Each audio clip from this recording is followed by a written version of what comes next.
আসসালামু আলাইকুম। খুবই গুরুত্বপূর্ণ একটি তথ্য আপনাদের মাঝে নিয়ে এসেছি। আপনারা দেখতে পাচ্ছেন আমি কি পরিবেশে ভিডিও তৈরি করছি। স্টুডিওতে যেতে পারছি না, তারপরে আপনাদের মাঝে এই তথ্যটি দেওয়ার জন্য এখানে বসে এভাবে কষ্ট করে ভিডিওটি তৈরি করছি।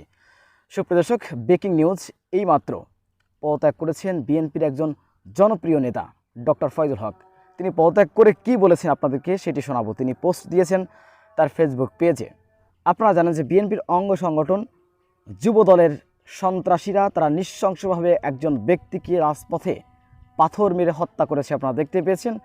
তারই পরে ডক্টর ফয়জুল হক এই নৃশংস কার্যক্রম দেখার পর তিনি বিএনপির পদ থেকে পদত্যাগ করেছেন। স্পষ্ট বার্তা তিনি দিয়েছেন। তিনি বলছেন, বিএনপি থেকে পদত্যাগপত্র। আমি ডক্টর ফয়জুল হক আজ গভীর আবেগ ও বিবেচনার সাথে বাংলাদেশ জাতীয়তাবাদী দল বিএনপি থেকে পদত্যাগের ঘোষণা দিচ্ছি। 2015 সালে গঠিত বিএনপির মালয়েশিয়া কমিটির সহ সমাজ কল্যাণ বিষয়ক সম্পাদক হিসেবে দায়িত্ব পালন করছি। 2018 সালে ঝালকাঠি 1, রাজারপুল কাঠালিয়া এবং ঝালকাঠি 2 আসনের মনোনয়ন প্রত্যাশী ছিলাম। দেশে বিদেশে থেকে বিগত বছরগুলিতে বিএনপি, জামাত, হেফাজত ইসলামী আন্দোলন বাংলাদেশ, গণ অধিকার পরিষদ, বৈষম্যবিরোধী ছাত্র আন্দোলন, ইসলামপন্থী ও সামাজিক বিভিন্ন রাজনৈতিক সংগঠনের পক্ষে অবস্থান নিয়েছি। আমি সবসময় চেয়েছি একটি স্বাধীন, ন্যায়ভিত্তিক ও মূল্যবোধ সম্পন্ন রাজনীতি করতে।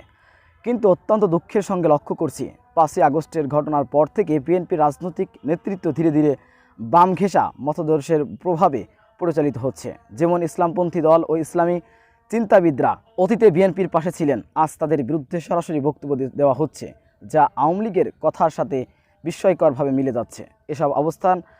এসব অবস্থান আমার বিশ্বাস চেতনা রাজনীতির পরিপন্থী। আমি একজন ডানপন্থী রাজনৈতিক হিসেবে আজ স্পষ্ট বুঝতে পারছি আমাকে দলীয় রাজনীতিতে কোণঠাসা করে রাখা হয়েছে। আমি পাথর দিয়ে মানুষ হত্যা, সন্ত্রাস, চাঁদাবাজির ন্যূনতম সমর্থন করতে রাজি নই। সত্যকে সত্য এবং মিথ্যাকে মিথ্যা বলার স্পষ্ট সাহস রাখতে চাই। গত 16 বছর যেভাবে কথা বলেছি, ঠিক তেমনি আমি ন্যায় ও মানবতার পক্ষে কথা বলতে চাই। দলীয় স্বার্থ নয়, দেশ, ধর্মীয় মূল্যবোধ এবং সাধারণ মানুষের অধিকার আমার রাজনীতির মূল মন্ত্র।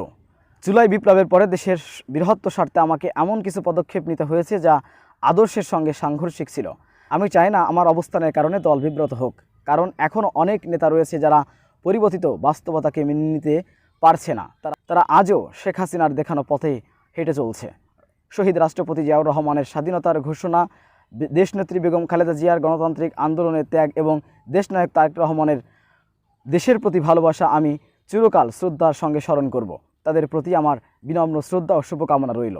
আমার রাজনৈতিক ভবিষ্যৎ বলতে চাই, আমি ঝালকাঠি 1, রাজারপুল কাঠালিয়া আসনে একটি স্বাধীন স্বতন্ত্র প্রার্থী হিসেবে জাতির সামনে আসতে চাচ্ছি ইনশাআল্লাহ। দলমত নির্বিশেষে সবার সমর্থন নিয়ে আমি মানবতা, সত্য ও ধর্মীয় মূল্যবোধের পক্ষে সংসদে কথা বলবো। আজ থেকে আমি আর কোনো দলীয় পরিচয়ের ছায়া নয়, বরং একজন স্বাধীনচেতা দেশপ্রেমিক মানুষ হিসেবে ভালোকে ভালো, মন্দকে মন্দ বলার সাহস নিয়ে পথ চলতে চাই। মৃত্যুর আগ পর্যন্ত এই নীতির অবিচল থাকবে বলে দৃঢ় প্রতিজ্ঞা। সবাই আমার জন্য দোয়া করুন। বিএনপি সহ সকল রাজনৈতিক দলের বন্ধু বান্ধব, সহযোদ্ধা, শুভাকাঙ্ক্ষীদের প্রতি আমার আন্তরিক ভালোবাসা ও শ্রদ্ধা রইল। ডক্টর ফয়জুল হক, সংসদ সদস্য পদপ্রার্থী, ঝালকাঠি 1, রাজাপুর কাঠালিয়া। তো সুপ্রিয় দর্শক, আসলে তার কথাগুলো আপনারা শুনলে বুঝতে পেরেছেন। বিস্তারিত বলেছি আপনাদের মাঝে কী কারণে তিনি পদত্যাগ করেছেন বিএনপি থেকে। ডক্টর ফয়জুল হক বাংলাদেশে খুবই জনপ্রিয় একজন ব্যক্তি, আপনারা জানেন। তিনি বিএনপি নেতা ছিলেন, তিনি পদত্যাগ করেছেন। বিষয়টি আপনাদের মাঝে এখন পরিষ্কার হলো কী কারণে তিনি হয়েছেন। বিষয়টিকে আপনারা কীভাবে দেখছেন, অবশ্যই আপনাদের মূল্যবান মন্তব্য কমেন্ট বক্সে জানাবেন। সবসময় সত্য নির্ভেজাল তথ্য পেতে স্বাধীন বাংলা টিভি ইউটিউব চ্যানেলটি সাবস্ক্রাইব করে আমাদের সাথে থাকুন। আসসালামু আলাইকুম রহমতুল্লাহি ওয়া বারাকাতুহু।